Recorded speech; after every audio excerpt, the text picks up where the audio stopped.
அன்புக்கினிய உறவுகளே, அஸ்ஸலாமு அலைக்கும் வரஹ்மத்துல்லாஹி வபரகாத்துஹு.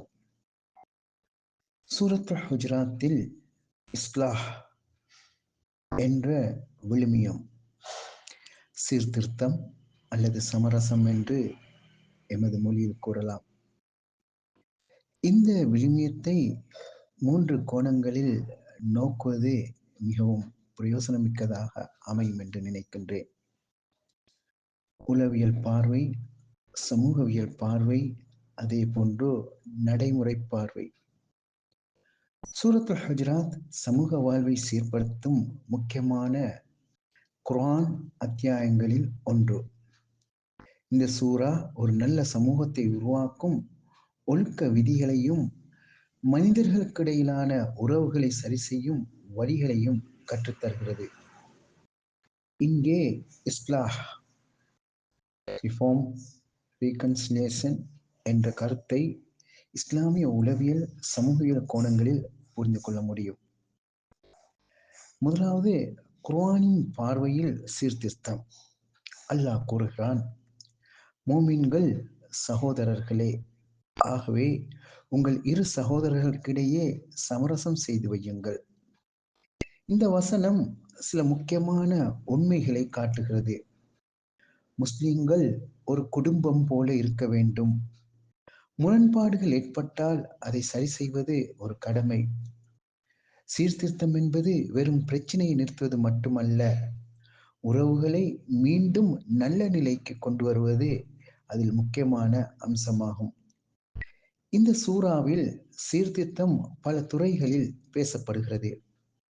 மனித உறவுகளில் சீர்திருத்தம், நடத்தை மற்றும் நட்பண்புகளில் சீர்திருத்தம், தகவல் பரிமாற்றத்தில் சீர்திருத்தம், சமூக சமத்துவத்தில் சீர்திருத்தம். உளவியல் பார்வையில் சீர்திருத்தத்தை பற்றி நோக்குகின்ற பொழுது, பல சமூக பிரச்சனைகளின் மூல காரணம் மனிதனின் உள்ளார்ந்த உணர்ச்சிகளும் எண்ணங்களுமாகும். உணர்ச்சி கட்டுப்பாடு.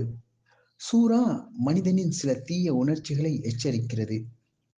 கோபம், பொறாமை, சந்தேகம், அவமதிப்பு. இந்த உணர்ச்சிகள் கட்டுப்படுத்தப்படவில்லை என்றால் சண்டை, வெறுப்பு, உறவு முறிவு என்பன விளைவுகளாக சந்திக்க வேண்டி ஏற்படும். உளவியல் மொழியில் இதை எமோஷனல் ரெகுலேஷன், உணர்ச்சி கட்டுப்பாடு என்று கூறுகின்றனர். தவறான எண்ணங்களை திருத்துதல். சூறாவில் கூறப்படுகிறது, அதிகமான சந்தேகங்களை தவிருங்கள். இது உளவியலில் உள்ள காக்னிட்டிவ் சைக்காலஜி என்ற கருத்துடன் தொடர்புடையது. அதாவது பல பிரச்சனைகள் தவறான எண்ணங்களில் இருந்துதான் உருவாகின்றன. சீர்திருத்தம் ஆரம்பிக்க வேண்டியது எண்ணங்களை திருத்துவதில் இருந்து. கருணை மற்றும் சகோதரத்துவம். மூமின்கள் சகோதரர்கள் என்று கூறுவது பரிவு, எம்பதி, பரஸ்பர ஆதரவு, சமூக பந்தம், இவை அனைத்தும் மனநலத்தை மேம்படுத்தும் முக்கிய அம்சங்கள். இந்த சமரசத்தை சமூகவியல் பார்வையில் பார்க்கின்ற பொழுது, சமூகவியல் பார்வையில் ஒரு சமூகத்தின் நிலைத்த தன்மை நல்ல உறவுகள் மற்றும் நம்பிக்கை மீது அமைந்துள்ளது. சமூக மோதலை குறைத்தல் சூரா தடை செய்கிறது.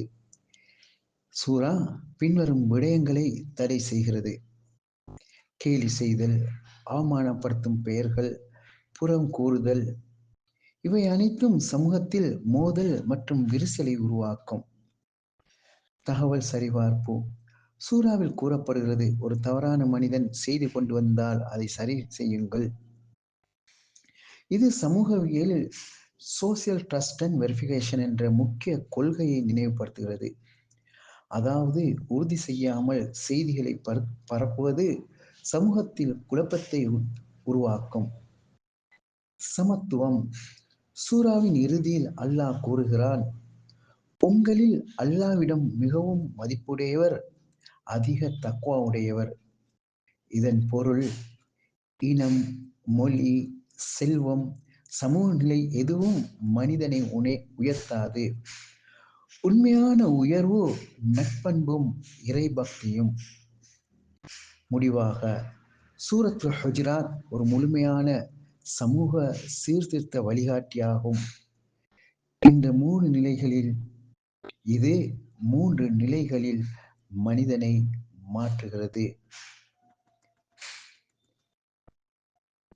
இதனால் இந்த சூரா மனிதன், குடும்பம், சமூகம் ஆகிய அனைத்தையும் சீர்படுத்தும் வாழ்க்கை முறையை கற்றுத்தருகிறது.